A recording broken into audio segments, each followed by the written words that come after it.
Hello YouTube. So I've just seen The Blackening. Let's look at the trailer.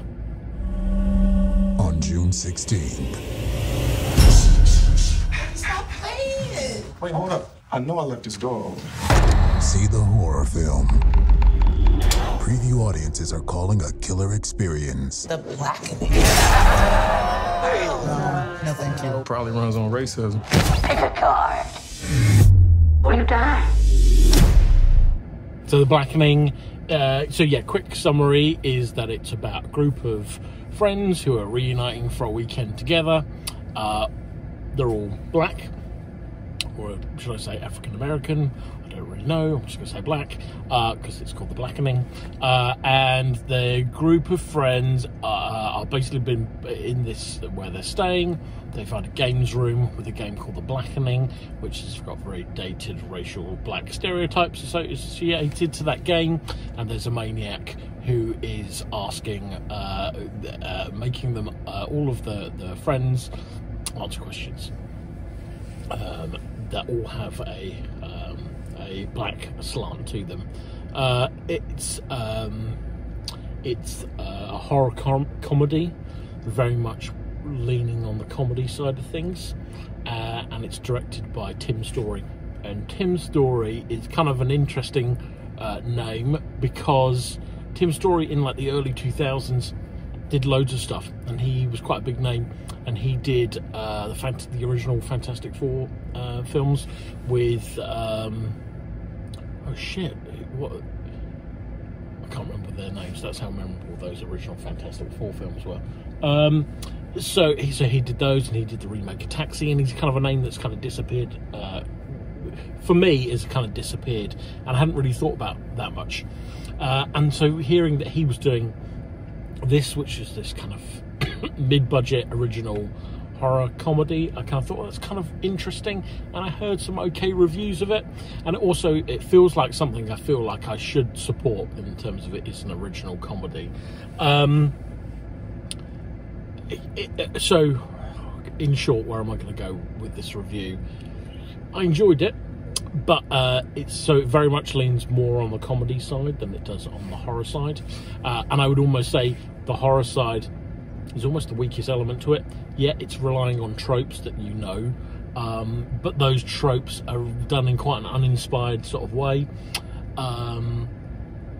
and sometimes the film spends quite a lot of time wanting it to be tense and wanting it to be more of a traditional suspense, scary kind of horror film, and it doesn't really work. Those bits are kind of weak. Where its strength really lies on is it does have a lot of humour that plays on sort of, you know, kind of black culture. That's where a lot of the strengths are. All of the friends within the group are very unique and diverse, and seeing the interplay between all the characters, that's kind of really good fun to see. I think I didn't really recognise anyone in the cast of it, but there's some quite good characters in there, and it's really fun, really playful. So the strength is it comes from the humour, and it comes from the humour of, yeah, kind of, you know, black culture, really. Is it good?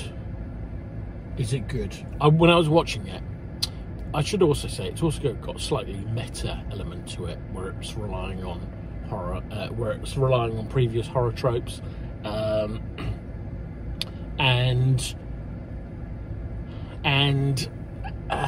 so it's got this meta element to it.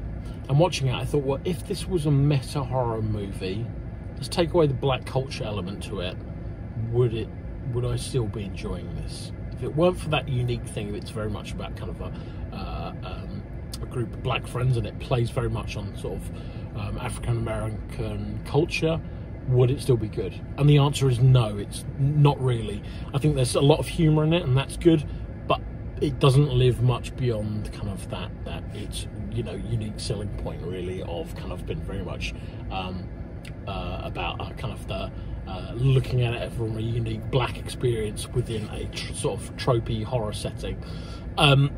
No, it wouldn't be very good. Having said that, it's very fun. I don't think I wouldn't really discourage anyone from watching it, but I think it's really unlikely that people are going to be I think I'm going to find it really unlikely that I'll want to rewatch it in the future. And why is that?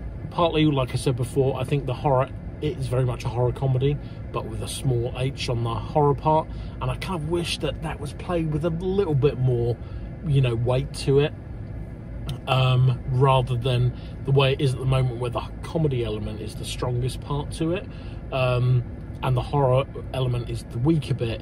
It feels a bit like an SNL sketch. In fact, I would say almost some of those like SNL sort of parody sketches, they play the genre that they're sort of troping, they or they're making fun of, they play those with more integrity than the Blackening does for the horror side of things.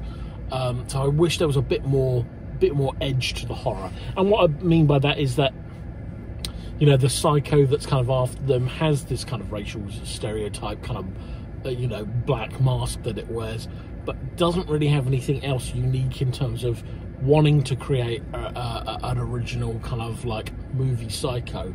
You know, if you're going to have a movie psycho in your film, yeah, you can reference Jason Voorhees and Mike Myers, but try and really kind of make your mark and have your film have the, you know, your movie psycho be a real element that people will remember, because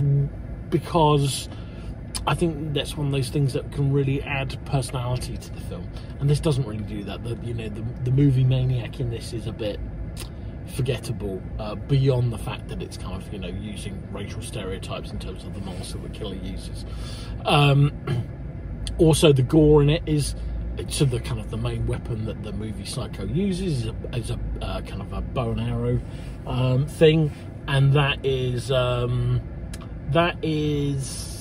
kind of used fairly well, but there's no real kind of gore or bite to any of the horror. And I think, like, wow, if you're making a horror comedy, play up the gore element and have fun with it. And this doesn't really do that. And that's another reason why I just feel like, I wish that it was kind of, you know, it kind of played up to the horror element more and was a bit more squishy and grungy. What else about this? What else is there to really say? Yeah, I think another element why it didn't really work for me was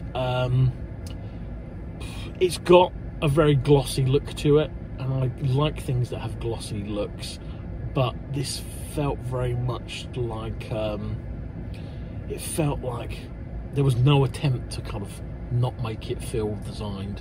You know, the characters look perfect all the way through it, and that's partly the style of it in terms of that playing more into the comedy element to it. But, you know, that kind of the fun of the production design and kind of seeing like the house getting deteriorated that they're in as they go along wasn't really played up with much, and I kind of wish that that was done a bit more again, just to kind of give the film a little bit more bite. So yeah, in short, I liked it. I didn't love it, and I would give it a small recommendation. I think it's really unlikely that I'm going to remember it. I think the thing, if you're going to watch it for the humour more than anything else. And yeah, that's my review. The Blackening, currently in UK cinemas. I think if you're watching this, it probably is now gone from US cinemas, because it was released probably about 2 months, maybe 6 weeks ago in the US. So maybe it's on VOD, so catch it either in UK cinemas or VOD, or wherever you are in the world. That's it. Alright, like and subscribe to this video, add comments if you've seen it, and yeah, that's it. See you again another time. Bye.